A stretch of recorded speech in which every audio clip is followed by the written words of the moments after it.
네, 베드로전서 계속 나누고 있는데 지난주 기억하십니까? 우리가 나그네가 된 목적에 관한 이야기 나눴는데요.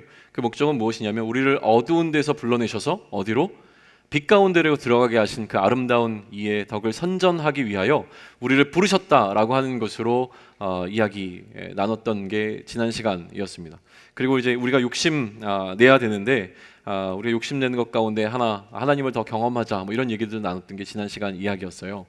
근데 본문의 흐름상으로 보게 되면 지난주 마지막에 이 우리의 삶의 목적이 그 아름다운 이의 덕을 선전하는 것이다 라고 마무리를 했잖아요. 그럼 우리가 이제 사명으로 갖고 살아야 되는 것은 무엇이냐면 우리를 구원하신 그 예수 그리스도가 어떤 일을 했는지를 우리가 선전하면서 사는 삶을 살아야 하는데 이게 생각만큼 그렇게 쉽거나 또 좀 명확하게 우리에게 다가오지 않는다는 거죠. 그러니까 이제 베드로가 이어서 뭐 어떤 설명들을 이어가겠습니까? 오늘 본문을 살펴보지 않아도 우리가 예상할 수 있는 것은 무엇이냐면 이제 베드로는 우리가 우리의 정체성에 맞는 삶을 살아갈 때에 우리로 하여금 어떻게 하면 우리의 삶을 통해서 예수 그리스도를 증거할 수 있을까? 예수께서 그리스도라고 하는 사실을 나타낼 수 있을까에 대해서 그 방법들을 알려줄 거란 말이죠. 그 방법으로 오늘 이제 등장하고 있는 게 우리가 살펴보게 될 이야기들이라고 하는 거예요. 그래서 베드로는 어떻게 하면 우리가 우리의 삶을 통하여서 그 예수 그리스도의 아름다운 덕을 선전할 수 있겠는가에 관한 팁을 주고 있는 게 오늘인 거죠. 이걸 이제 겉면의 형식으로 이야기를 하고 있어요. 근데 그 겉면의 내용을 살펴보기 전에 이상하게 제 마음 가운데 들어왔던 게 뭐냐면 처음 베드로가 그의 편지를 수신하는 자들을 부르고 있는 그 부름이에요. 뭐라고 시작합니까? 오늘 본문은 11절인데 사랑하는 자들아 라고 부르고 있어요. 사랑하는 자들아. 별거 아닌 형식적인 어떤 의미로 느껴질 수 있을 만한 이야기인데요. 저도 얘기하잖아요. 사랑하는 여러분이라고 얘기하면 여러분 마음이 어떻습니까? 와, 뭐 우리 목사님이 나를 너무너무 사랑하는구나 이렇게 느끼시기보다는 그냥 형식적으로 하는 이야기구나. 존경하는 국민 여러분, 정말 국민들 존경한다는 느낌보다는 그냥 해야 되는 이야기로 느끼시잖아요. 그러니까 그렇게 느꼈던 거예요, 처음에는. 근데 묵상하면 묵상할수록 뭐가 느껴지냐면 베드로는 정말 이 편지를 수신한 사람들을 사랑했을 거다라고 하는 그 전제 속에서 출발을 하는 게 필요하겠구나라는 것을 느낀 거예요. 그러니까 지금 베드로는 어떻게 보면 1차적인 독자는 아니지만 우리 앞에 베드로 서신이 놓여 있고 우리를 향해서 베드로가 부를 때에 이렇게 부르는 겁니다. 나의 사랑하는 자들아 라고 부르는 거죠. 베드로가 얼마나 우리를 사랑할지에 대해서 먼저 생각하고 접근하는 게 필요하다는 생각이 들었어요. 왜 그러냐면 우리 역시 우리 주변에 있는 우리 옆에 있는 사람들을 바라보면서 형제님 자매님 사랑합니다라고 얘기했을 때 그게 진심이 담겨 있는 사랑이었으면 좋겠다라고 하는 거죠. 베드로가 지금 이 편지를 수신하는 자들에게 진짜로 전심으로 사랑하고 있다고 얘기하는 것을 우리는 어떻게 추측해 볼 수 있을까라고 하는 건데요. 그가 경험했던 경험 때문이라고 우리는 충분히 예상해 볼 수 있습니다. 왜 그렇죠? 베드로의 경험 가운데 무엇이 있습니까? 그는 예수님을 명확하게 배신하고 배반했던 자였습니다. 그리고 그를 찾아오신 예수님께서 그에게 던지셨던 질문은 무엇이었냐면 다른 것이 아니라 네가 나를 사랑하느냐라고 했던 것이죠. 그리고 네가 나를 사랑한다면 예수님께서 그에게 부탁하신 것은 내 양을 먹이라 라고 하는 것이었고 지금 베드로가 하는 행위는 무엇이냐면 그렇게 예수님께서 남겨놓으신 예수님의 양을 먹이는 일이라고 하는 겁니다. 그렇다면 예수님을 사랑하는 것이 전제가 되어 있고 그 가운데서 그들의 양을 또한 예수님처럼 사랑하는 것이 필요하기에 이 이야기가 진행되고 있다는 것을 이해할 수 있다면 베드로에게 이 사랑이라고 하는 단어가 갖고 있는 특별함을 우리가 조금 더 묵상한다면 그렇다면 지금 베드로가 우리를 향하여 주고 있는 이 권면은 우리를 너무나 사랑하기 때문에 주는 권면으로 이해할 수 있다라고 하는 거예요. 그러니 제가 여러분에게 하는 이 설교도 마찬가지지만 우리가 서로를 향해서 주고 있는 권면이나 혹은 이 설교와 같은 것들은 그 전제가 무엇이냐면 서로 사랑함에 있습니다. 우리가 서로 사랑한다면 우리가 옆에 있는 지체를 정말 서로 사랑한다면 너무나 사랑한다면 우리는 기꺼이 그를 위하여 권면할 수 있어야 된다고 하는 것이죠. 잘 살자. 이 이야기를 왜 합니까? 사랑하니까 해야 합니다. 선교 가자. 이 얘기를 왜 합니까? 사랑하니까 할 수 있어야 됩니다. 루프탑 파티에 꼭 와라. 왜 이야기합니까? 그 영혼을 너무나 사랑하니까 할 수 있는 것이 기본적인 전제가 깔려 있어야 된다는 것이죠. 사랑할 마음이 막 들었다가 갑자기 막 선교 가자 루프탑 파티 와라 그러니까 그 사랑하는 마음이 사라지지 않습니까? 그런 게 우리의 마음인 것 같아요. 그러나 오늘 명확하게 베드로가 지금 우리에게 주고 있는 마음 가운데 우리가 좀 느끼면 좋겠는 건 뭐냐면 정말 사랑하니까 권면하고 있다는 겁니다. 사랑하는 자에게 주어진 특권이 권면할 수 있는 것이고요. 우리가 누군가를 권면한다면 반대로 어떻게 해야 됩니까? 그 안에 반드시 사랑함이 존재해야 됩니다. 그 상대를 위한 사랑함이 없이 전해지는 권면은 의미가 없는 것이 되어지겠죠. 그러니 오늘 우리는 베드로가 우리에게 주는 이 권면 속에서 가장 먼저 짚고 넘어가야 될 것은 무엇이냐면 그가 우리를 얼마나 사랑하고 있는가라고 하는 것을 이해하면서 출발하면 좋겠다라고 하는 겁니다. 만약에 우리가 서로를 향한 권면함에 사랑함이 없다면 그것은 나의 이익을 위한 이야기일 수밖에 없습니다. 그러니 때로는 저도 설교를 하는 입장에서 가장 어려운 것이 이것입니다. 그리고 누군가를 이제 권해야 되는 어떤 리더의 입장에 서 있다 보면 늘 헷갈리는 부분이 이 부분입니다. 이게 정말로 상대방을 사랑하니까 이야기하는 것인지 아니면 나의 어떤 욕망과 나의 욕심을 채우기 위해서 상대방을 설득하고 있는 건지가 헷갈릴 때가 너무 많습니다. 우리는 정직하게 우리의 마음을 살펴볼 필요가 있다라고 하는 것이죠. 그러니 우리가 무엇을 권하고 있는가라고 하는 컨텐츠보다 더 중요한 것은 무엇이냐면 이 권하고 있는 의도일 거예요. 컨텐츠는 선교 가자, 컨텐츠는 루프탑 파티에 와라 라는 거지만 그 의도가 어디에 있느냐는 거죠. 그래서 저의 명예가 올라가고 저의 샐러리가 높아지고 또 뭐가 있을까요? 저의 커리어가 높아지는 것이라고 한다면 그 권함 자체가 잘못이겠죠. 그러나 그렇게 하는 것이 상대방을 위하여 정말 좋은 것이라고 하는 이해가 있을 때 우리는 기꺼운 마음으로 이것을 할 수 있게 되어질 것이기 때문에 우리는 컨텐츠보다 의도에 좀 집중해 볼 필요가 있는 것 같아요. 지금 이 자리에 와 있는지는 모르겠는데 지금 잘 안 보여요. 예전에 제가 느꼈던 그 느낌이 하나 있어서 이거를 이 타이밍에 전하는 게 맞는지 한번 이야기를 해보려고 합니다. 예전에 우리 3초원 지체들이 한번 모여 있었어요. 모여 있다가 무슨 얘기가 나왔냐면 운동하는 이야기가 나왔어요. 근데 거기서 막 그 얘기하다가 성결 형제가 크로스핏 지금 그 박스를 운영하고 있잖아요. 저 같으면 이렇게 얘기했을 겁니다. 우리 박스 와서 운동하세요. 우리 크로스핏 와서 운동하세요. 그러면 몸짱 만들어 드릴게요. 다이어트 확실히 시켜 드릴 겁니다. 라고 얘기하는 게 맞죠? 근데 그때 이렇게 얘기하다 요가 다니세요 얘기를 하더라고요. 왜 본인은 크로스핏을 운영하고 있는데 요가를 가라고 얘기를 하지? 라는 생각이 문득 들었는데 그 다음에 그래서 물었어요. 왜 크로스핏을 오라 그러지? 왜 요가 학원을 다니라고 왜 그렇게 얘기를 해? 라고 물었더니 뭐라고 얘기했냐면 뭐라도 하는 게 중요하니까요 라는 이야기를 했어요. 그러니까 거기서 뭘 느꼈냐면 지금 이 친구가 하고 있는 것은 그러니까 영업을 하고 있는 거고 돈을 버는 게 중요한 게 아니라 운동이 중요한 거죠. 그의 관심은 운동하는 게 너무나 좋은 거니까 이 좋은 것을 알려주고 싶은 거예요. 그러니까 필요한 건 뭐냐면 크로스핏이든 뭐가 됐든지 간에 뭐든 운동하는 게 필요하다라는 거예요. 그러니까 이런 거를 이야기할 수 있으면 좋겠다라는 거죠.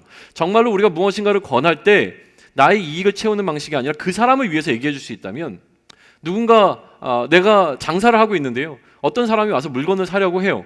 그러면 내 목적은 이 물건을 팔아서 수익을 남기는 것만이 목적이라고 한다면 뭘 사가도 상관없습니다. 그러나 때로는 정말 그 상대방을 원한다면 이렇게도 얘기할 수 있는 거죠. 당신에게는 이 물건이 필요하지 않아 보입니다.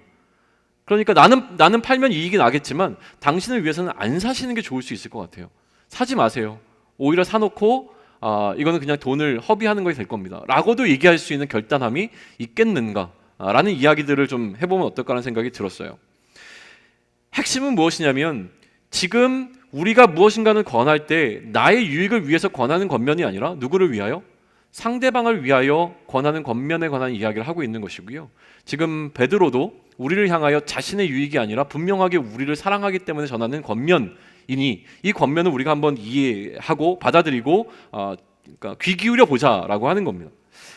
그러면서 이제 베드로는 또 한 번 우리의 정체성을 분명히 세워줍니다. 사랑하는 자들아라고 부르면서 우리를 뭐라고 부릅니까? 거류민과 나그네라고 정의 내립니다. 거류민과 나그네의 차이점은 무엇일까요? 거류민은 쉽게 생각하면 그 외국인인데 이주해 온 사람들, 이민자들을 생각하시면 돼요. 자기 나라로부터 건너와 이 나라 가운데 정착하고 살아가는 사람들을 거류민이라고 부를 수 있죠. 나그네는 뭐겠습니까? 여행객 같은 느낌이죠.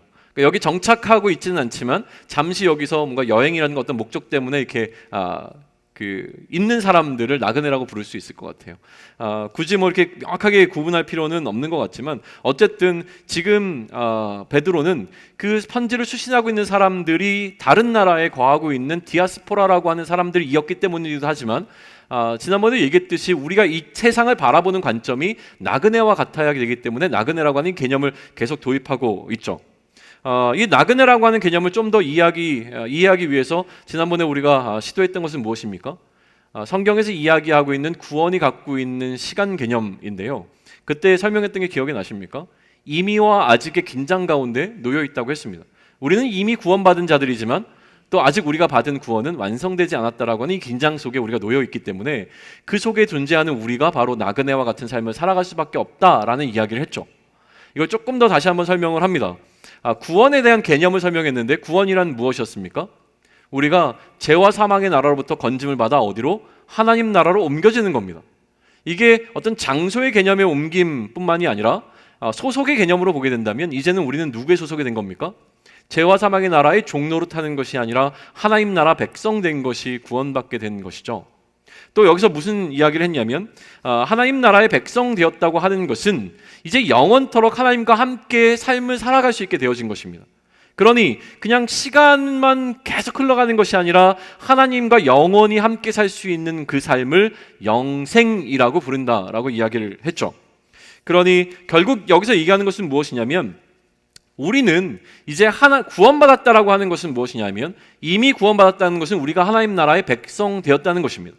그런데 아직 우리 구원이 완성되지 않기 때문에 구원에 이르도록 자라가라라고 이야기하는 것은 무엇이냐면 이 세상이 끝나고 우리가 하나님 나라로 완전히 옮겨지는 그 시간까지 시간의 갭이 있는데 이미 구원받은 자로 우리는 하나님 나라에 거하는 것이 아니라 이 세상 가운데 거하기 때문에 이 세상을 살아가면서 하나님 나라 백성으로서 살아가라 라는 이야기를 하고 있는 것이죠. 그게 바로 나그네로서의 삶이라고 이야기하는 겁니다. 세상에 속해 있으나 우리의 시민권은 세상에 있는 것이 아니라 어디에?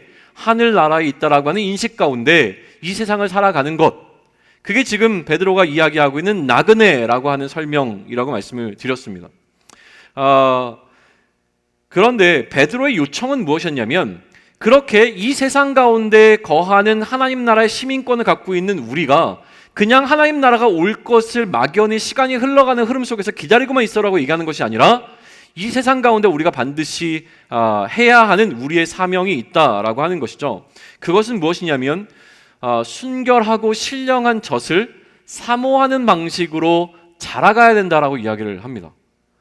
그러면 이것이 무엇인가에 대한 설명을 우리는 어떻게 얘기했냐면 그 전에 먼저 베드로가 우리의 욕심을 내려놓고 자신의 욕심을 내려놓고 신령하고 순전한 젖을 사모하라. 다시 얘기하면 우리의 욕심을 내려놓고 무엇을 사모하라?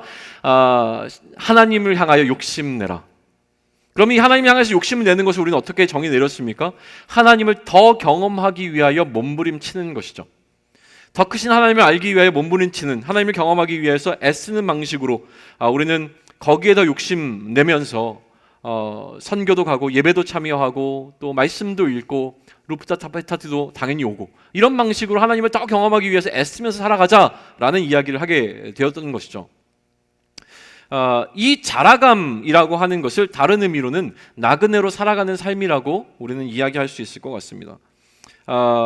베드로전서를 나누는 가운데 우리는 계속 그렇다면 이 땅 가운데서 어떻게 나그네로 살아갈 수 있을 것인가를 살펴보는 것과 마찬가지로 우리는 이 베드로전서를 살펴보는 가운데 어떻게 하면 하나님을 더 경험하기 위하여 또 하나님을 더 욕심내기 위하여 살아갈 것인가를 나누는 시간들이 될 게 분명해요. 수요일 날 모였을 때 두 사람이 저에게 이 얘기를 해줬을 때 굉장히 고마웠고 또 격려가 되었습니다. 한 사람은 뭐라고 얘기했냐면 하나님을 더 경험하기 위해서 내가 무엇을 할 것인가를 고민하다가 수요 예배에 참석하면 좋겠다라는 생각이 들어서 우리 수요 외드 모임에 왔습니다라는 이야기를 했고요. 또 한 사람은 큐티를 좀 하겠다. 누가 나한테 큐티 하라고 자꾸 이야기를 해줬는데 하나님을 더 경험하기 위해서 나는 큐티를 할 결단을 했습니다. 뭐가 됐든지 상관없습니다. 하나님을 더 경험하기 위해서 결단을 했고 그 결단한 것을 실천해 보기 위해서 삶 속에서 애썼다고 하는 그 사실 하나만으로도 우리는 굉장히 중요한 일들을 해내고 있는 겁니다. 장담하는데요, 그 결단들은요 곧 무너질 겁니다. 쉽지 않습니다. 그 결단들을 했다고 해서 우리가 평생 동안 이 결단을 지킬 수 있는 것이 아닙니다. 그렇기 때문에 우리에게 무엇이 필요하냐면 공동체가 필요한 겁니다. 내가 하나님을 향하여 결단했던 것들을 잊게 되어질 때에, 내가 하나님을 향하여 결단했던 것들을 잘 못하게 될 때에 서로가 서로에게 이런 식의 도전이 돼야 됩니다. 제가 얘기했잖아요. 저의 결단은 뭐였냐면 더 열정을 내야 되겠다. 열심을 잃지만 나에게 열정이 사라졌구나. 더 열정을 내야 되겠다라고 하는데 어느 순간 또 저에게는 열정이 식을 겁니다. 그때 저를 도전하는 것은 무엇이냐면 여러분이어야 된다는 것이죠. 공동체에 속해 있는 누군가가 더 열정을 낼 때에 그때 그게 저의 열정을 또 일으키게 될 겁니다. 여러분의 열정이 떨어졌을 때 제가 열정을 내는 것이 여러분들을 도전할 수 있는 것과 마찬가지입니다. 이번 토요일 날 임직식이 있었는데 연합 찬양대가 너무 안 모인 거예요. 그래서 그 전날 찬양대 2, 3부 찬양대의 그 주소록을 다 받아가지고 한 100여 명 되는 사람에게 전화를 다 돌렸습니다. 제가요. 저의 의를 지금 드러내는 겁니다. 제가. 근데 전화를 돌리면서 마음속에 계속 너무 바쁜데 할 거는 너무 많고 계속 막 잠도 제대로 못 자는데 이걸 전화를 돌리면서 막 마음속에는 화가 일어나기 시작하는 거예요. 지금 내가 도대체 뭘 하고 있는 거지? 막 이런 생각이 막 들어오는 거예요. 그런데 그렇게 열심히 전화를 돌리고 어떻게 한 30명 정도 모였어요. 그런데 그렇게 모인 사람들이 찬양을 하는데요, 왜 이렇게 은혜가 되고 감동이 되죠? 아마 저의 의가 거기 좀 들어가 있기 때문인 것 같긴 하지만 그래도 그렇게 모여서 힘든 가운데 함께 찬양을 해주고 있는 어떤 사람들의 모습이 굉장히 저에겐 도전이 됐던 경험이었습니다. 이번 주에 250명이라고 하는 저에게 있는 청년 명단에 있는 사람들에게 연락을 아마 다 하게 될 겁니다. 연락하다가 중간에 좀 귀찮을 것 같아요. 해야 되나? 어떤 사람의 명단을 보면 이 친구는 전화해봐야 안 올 게 너무나 뻔한데 전화를 할까 말까. 그리고 전화를 하면 왜 전화했어요? 라고 하는 그 표현을 할 사람이 너무나 분명한데 전화하다가 가장 기분 나쁜 게 뭐냐면요, 마치 제가 외판원이 된 것 같은 느낌을 받을 때예요. 분명히 제가 누군지 알잖아요. 그래서 잘 지냈어? 라고 얘기할 때 그 느낌이 뭐냐면 약간 이런 거예요. 제가 예전에 고백했던 것 같은데 저는 요즘에 070이 됐든 아니면 무슨 통신사가 됐든 저한테 전화 누가 오면은요, 기계가 아닌 이상에는 굉장히 친절하게 받습니다. 다 들어줍니다. 그 들어준 계기가 있어요. 왜냐하면 이제 목사가 되고 난 다음에 전화를 많이 돌려야 되거든요. 하는 역할 중에서 막 사람들 독려하고 격려하게 전화를 많이 돌리는데 그 전화를 돌릴 때마다 받게 된 느낌이 있어요. 사람들이 마치 나를 외판원처럼 대하고 있구나 느낌이 들 때 너무 속상한데 이 속상함을 그 일을 하고 있는 사람들도 느낄 거라는 생각이 들어서 굉장히 친절하게 받습니다. 과도하게 친절하게 받아요. 네 그러시군요. 네, 수고 많으십니다. 근데 어떡하죠? 막 이런 느낌이에요. 그렇게 받아요. 어쨌든 참 힘든 일이 될 겁니다. 그럼에도 불구하고 저는 기대합니다. 우리가 하게 되는 이 루프탑 파티를 통해서 하나님께서 분명히 하나님의 일하심을 나타낼 거라고 믿어요. 어제 저녁에 옥상에 올라가서 갑자기 막 바람 불고 날씨가 되게 추운데 막 우리 형제들이 계속 전구를 어떻게 달 것인가를 놓고 막 논의를 하는데요. 너무 고맙더라고요. 근데 논의를 하다가 결국 우리가 예전에 한번 만들어 놓은 전구가 있어서 좀 쉽게 가겠구니라고 생각을 했는데 새로 만들어야 되는 것으로 결론을 내리고 끝냈습니다. 그럼 분명히 누군가는 모여서 전선을 막 30m씩 한 4-5개를 사가지고 거기를 일일이 그걸 피복을 벗겨가면서 거기다가 전구를 다 하나씩 한 땀 한 땀 이태리 장인의 수고로 다 달 겁니다. 누군가가 할 거예요.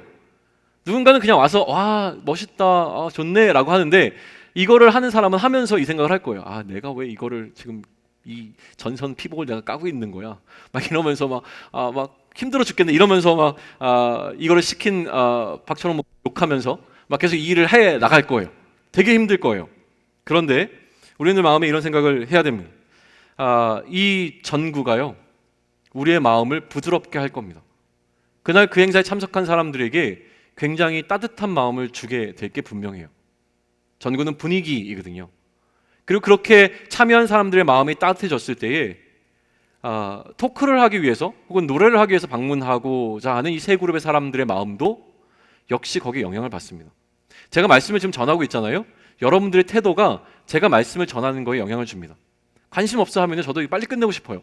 근데 막 뭔가 좀 관심 있고 막 뭔가 좀 열심히 말씀이 먹히는 것 같고 막 이러면 저도 모르게 막 흥분해서 더 뭔가를 하는 거죠. 그러니 서로에게 좋은 역할을 할 겁니다. 뭐가요? 달려있는 전구가요. 그러면 그렇게 분위기를 만들어내는 전구로 인해서 누군가 마음이 부드러워지고 그 마음 가운데 성령의 일하심이 들어갈 수 있습니다.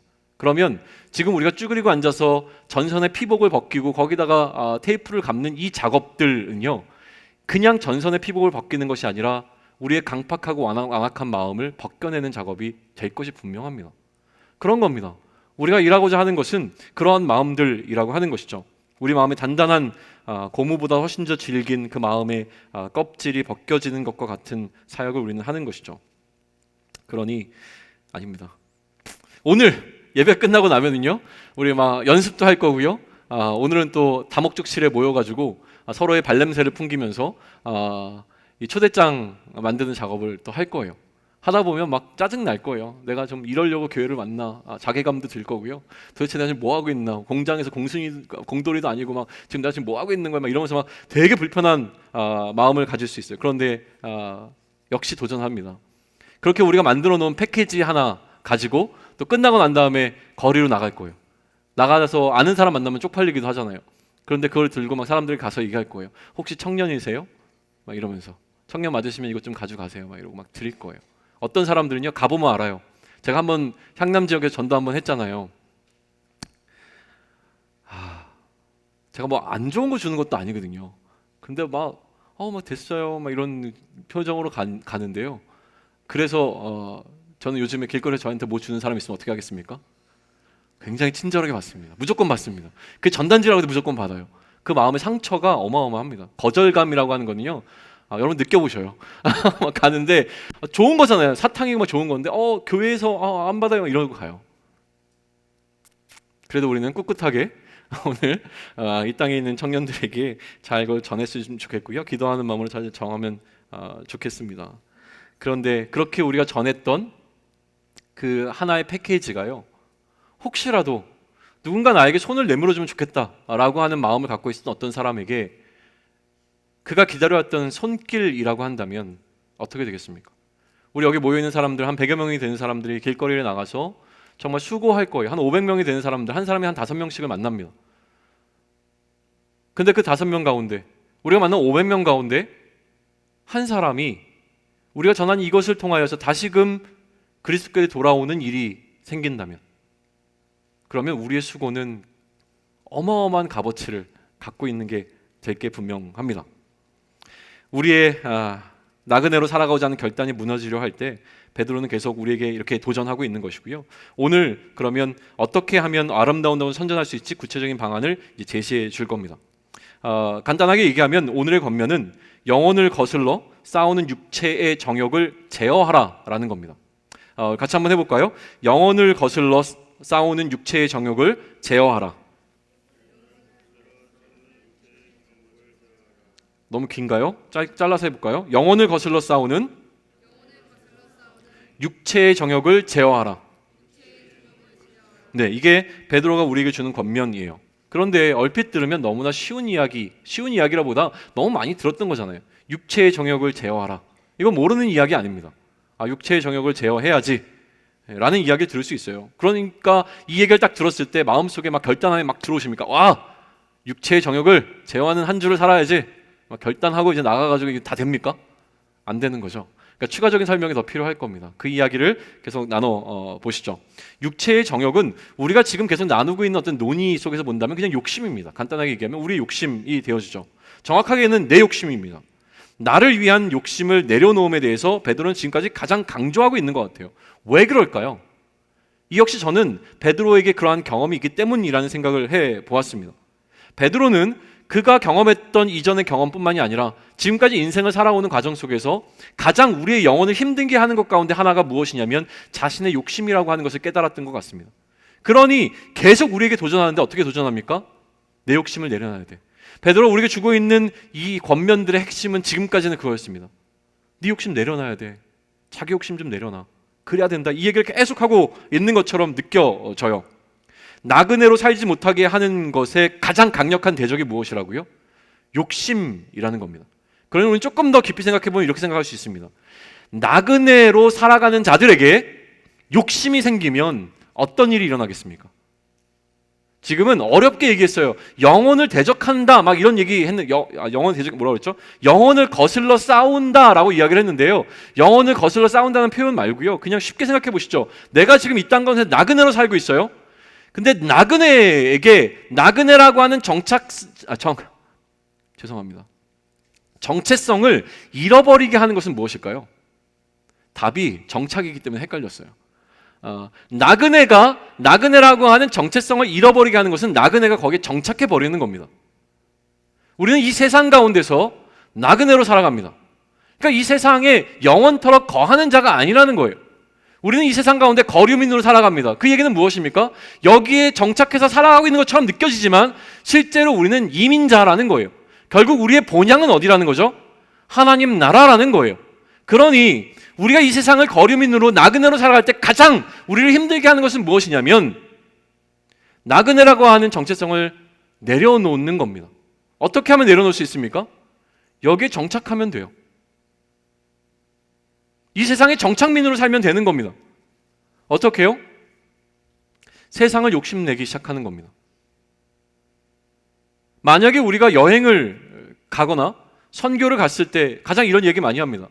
자, 2박 3일을 어디서 캠핑을 한다고 한번 생각을 해보시죠.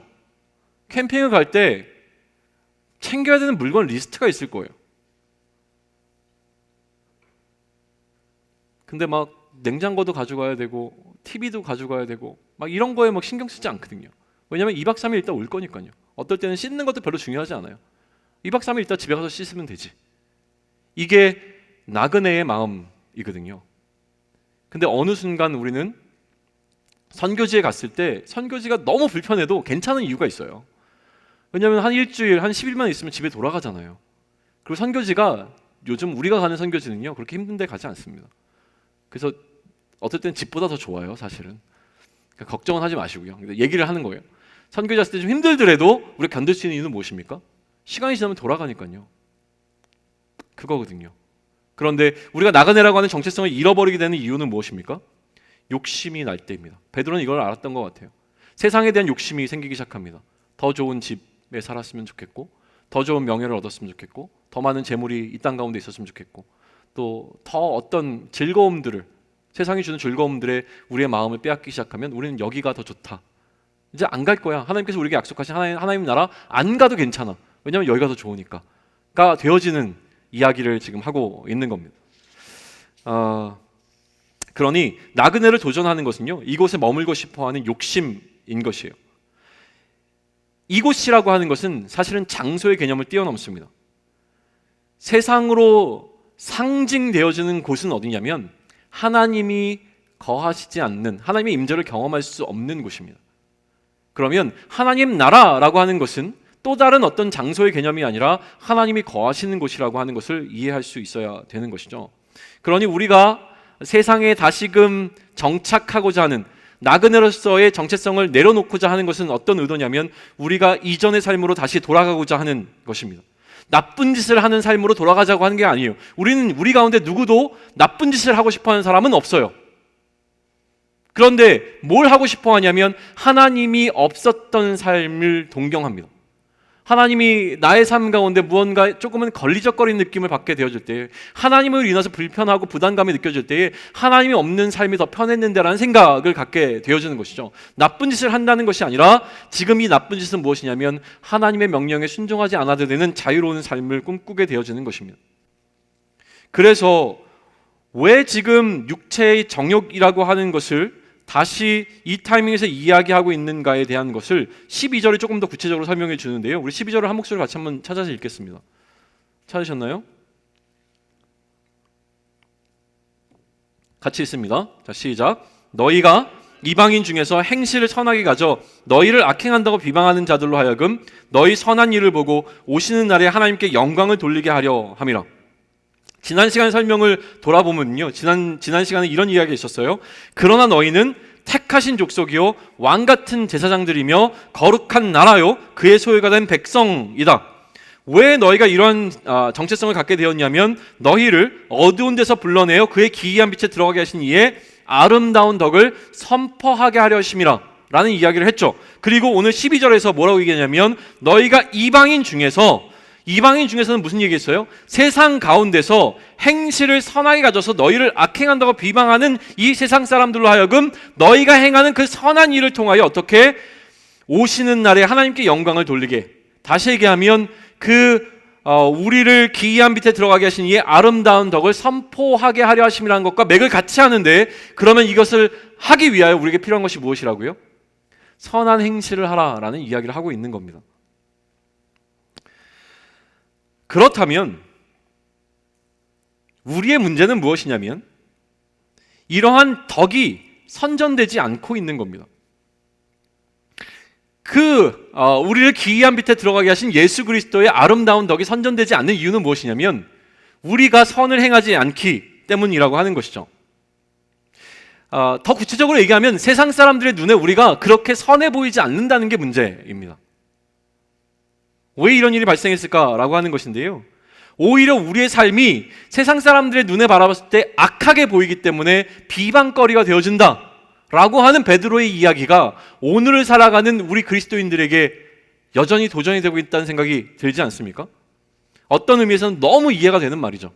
요즘 기독교는 기독교라고 불리지 않고 개독교라고 불리지 않습니까? 얼마나 많은 욕을 들어야 합니까? 나쁜 짓을 하는 사람들은 대부분 교회 다니는 사람들이에요. 그럴 수밖에 없는 이유는 뭐냐면 인구의 4분의 1이 교회 다니는 사람들입니다. 그러다 보니까 4명 중에 1명은, 나쁜 짓 하는 사람 4명 중에 1명은 교회 다니는 사람이죠. 그런데도 불구하고 교회 다니는 사람들이 더 많이, 기독교인이라고 이야기하는 사람들이 더 많이 욕을 먹는 이유는 무엇이냐면 우리 그리스도인들에게 기대되는 기대치가 있기 때문에 그렇습니다.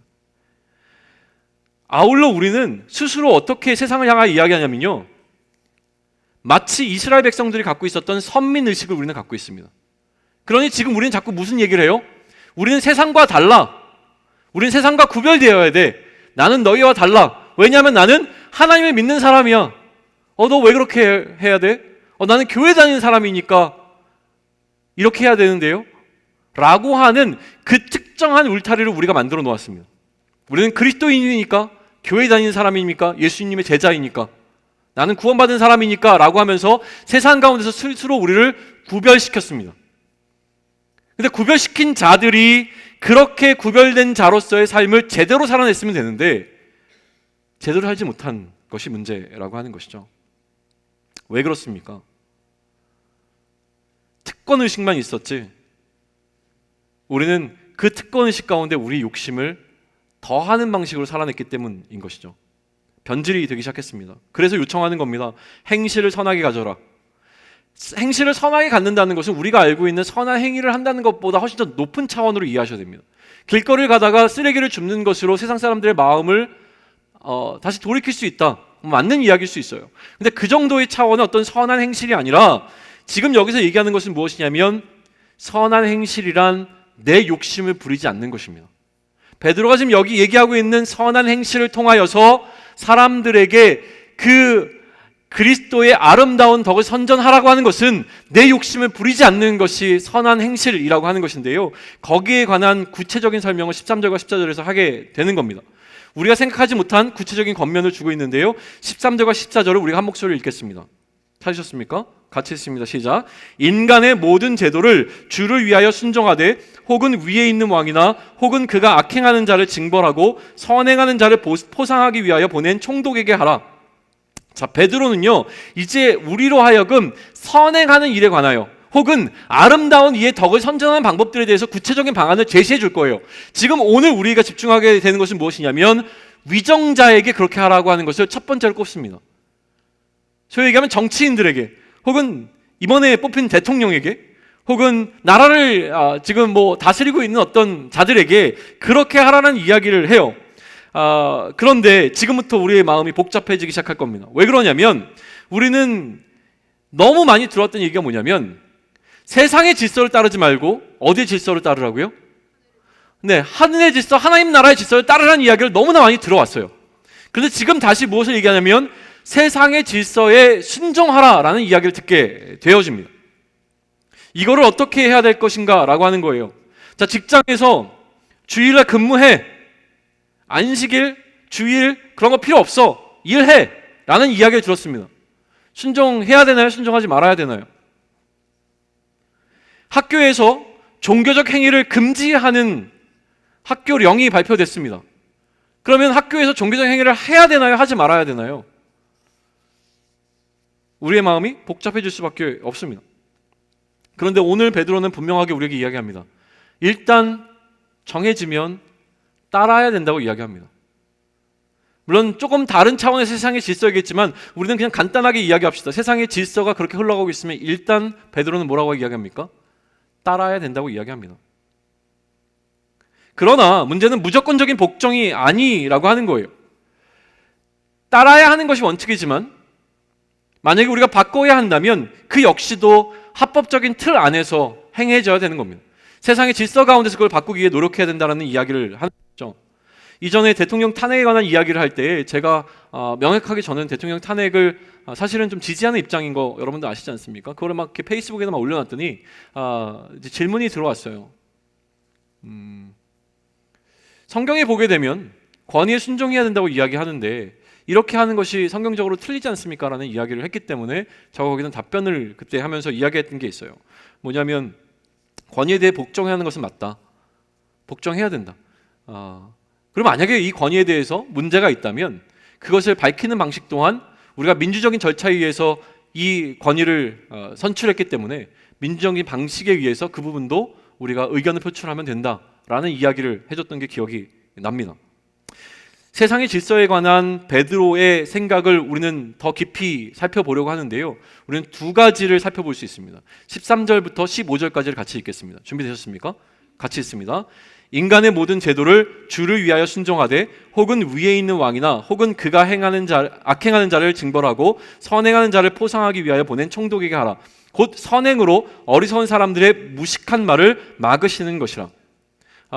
시간이 굉장히 많이 벌써 제가 썼기 때문에 여기까지만 이야기하고 그냥 오늘 설교를 좀 마무리 지어야 될 것 같은데요. 그렇기 때문에 지금부터 좀 집중하시면 좋겠습니다. 두 가지 이야기가 등장합니다. 첫 번째, 세상의 질서에 관한 베드로가 주는 우리에게 좀 주는 도전은 무엇이냐면 이건데요. 13절에 나옵니다. 13절 제가 다시 한번 읽을게요. 인간의 모든 제도를 주를 위하여 순종하되 혹은 위에 있는 왕이나 이렇게 이야기가 됩니다. 여기서 발견되게 되는, 주목되게 되는 것은 무엇이냐면 인간의 모든 제도를 순종하는데 누구를 위하여? 같이 가고 있는 거 맞죠? 좀 살펴보실 시간을 드리겠습니다. 자, 인간의 모든 제도를 순종하라고 베드로는 이야기합니다. 세상의 질서를 따르라라고 이야기하는데요. 이 따라야 되는 이유가 무엇입니까? 누구를 위하여? 주를 위하여입니다. 주를 위하여. 그러니까 베드로는 다른 개념을 갖고 있는 거예요. 세상의 질서를 따를 때에 우리는 주를 위하여 따르고 있는지 아니면 나를 위하여 따르고 있는지 구분하셔야 됩니다. 세상의 질서를 따라갈 수밖에 없는 상황이라고 할 때에 이게 정말로 주를 위해서 내가 따르고 있는 것인가 아니면 나를 위해서 따르고 있는 것을 먼저 구별할 필요가 있다라고 하는 것이죠. 그런데 주를 위해서 따른다라고 하는 것은 굉장히 어려운 개념일 수 있습니다. 왜 지금 주를 위해서 따라야 하는가를 조금 이따가 설명하는 것으로 하고요. 두 번째 것부터 먼저 찾아보겠습니다. 두 번째는 15절에 등장하는데요. 15절 제가 다시 한번 읽습니다. 곧 선행으로 어리석은 사람들의 무식한 말을 막으시는 것이라. 자, 주를 위해서 하라고 했던 이야기 가운데서 이 두 번째가 파생되어져 나왔는데 두 번째는 어떻게 하라냐, 세상의 질서 가운데 어떻게 하라고 하냐면 선행하라라고 이야기합니다. 선행은, 여기서 이야기하는 선행은 저는 그렇게 이해합니다. 순종하는 것이 선행입니다. 지금 13절에 나와 있는 인간의 모든 제도를 순종하라고 얘기했는데요. 인간의 모든 제도를 순종하는 것이 그들을 향한 선행이라고 하는 겁니다. 이해되세요? 여기까지 이해가 필요합니다. 자, 인간의 모든 제도를 순종하라고 얘기했고 순종하는 것은 주를 위하여 하는 것인데 이 순종하는 것은 무엇이냐면 이게 바로 선행이라고 하는 겁니다.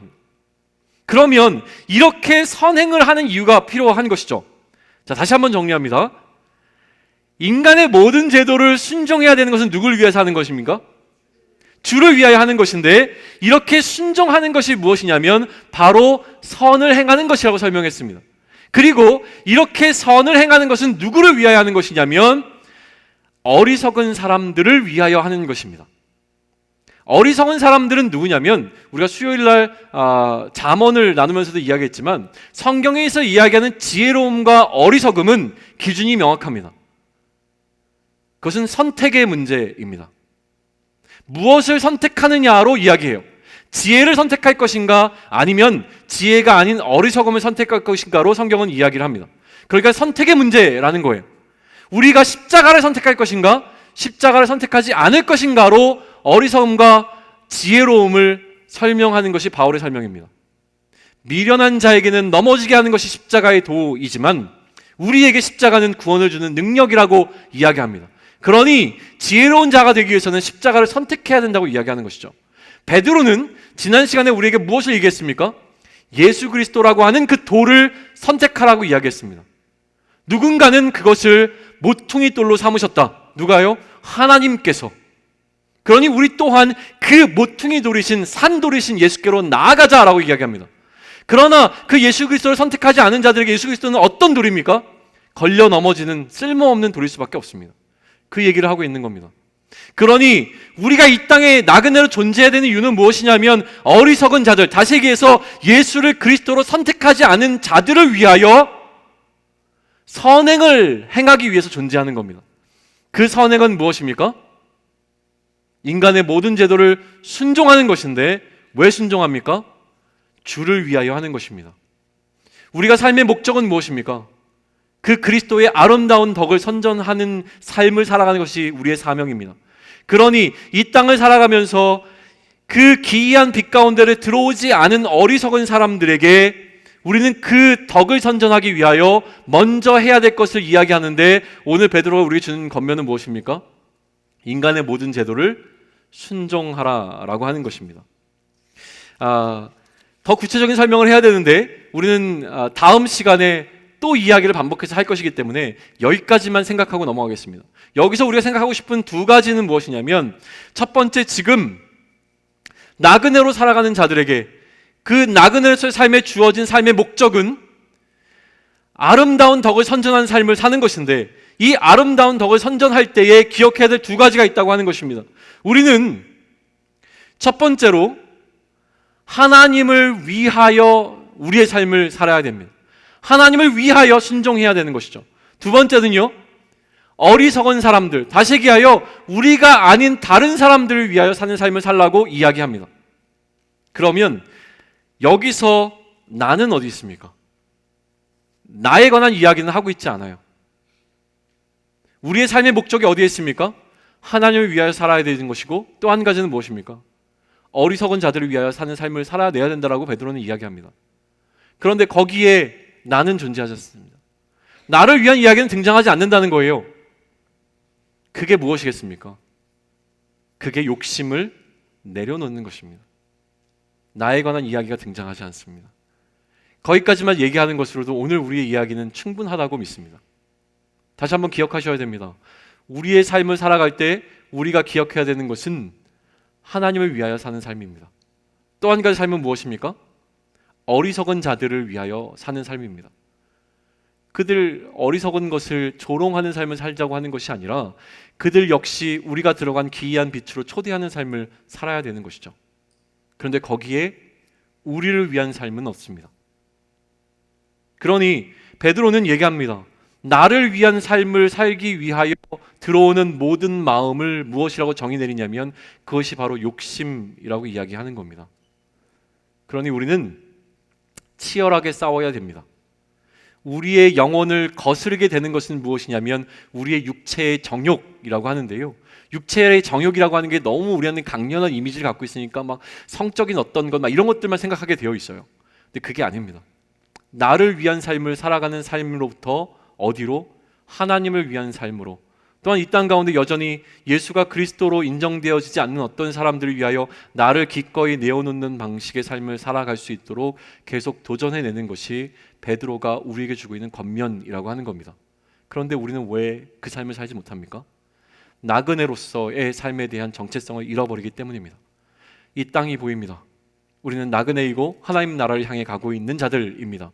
그런데 하나님 나라에 대한 소망보다 무엇이 더 크기에요? 이 땅에 대한 소망이 더 크기에 우리는 나그네로서의 우리의 정체성을 내려놓고자 하는 시도를 날마다 합니다. 이곳에서의 많은 것들이 우리의 마음을 빼앗아가고 우리의 욕심이 되어집니다. 그럴 때 오늘 베드로는 우리를 도전합니다. 이 땅을 살아가면서 우리는 주를 위하여, 또한 여전히 우리가 그랬듯이 어두운 가운데 놓여있는 자들을 위하여 기꺼이 나의 것을 챙기는 방식이 아니라 나를 내어놓는 방식으로 살아갈 것을 도전하고 있을 때에 이 도전이, 이 권면이 정말로 우리를 너무나 사랑하기에 우리에게 주고자 하는 베드로의 이 권면이 우리 마음 가운데 도전이 되기를 원합니다. 너무 사랑하니까 한 이야기입니다. 우리를 너무나 사랑하니까 한 이야기입니다. 어떻게 하라고요? 우리 자신을 위해서 사는 것이 아니라 하나님과 어리석은 자들을 위하여 그렇게 행하라라고 이야기합니다. 그것을 실천할 수 있는 우리가 되기를 소망합니다. 하실 수 있겠습니까? 네, 같이 일어나서 우리 찬양하면서도 마음을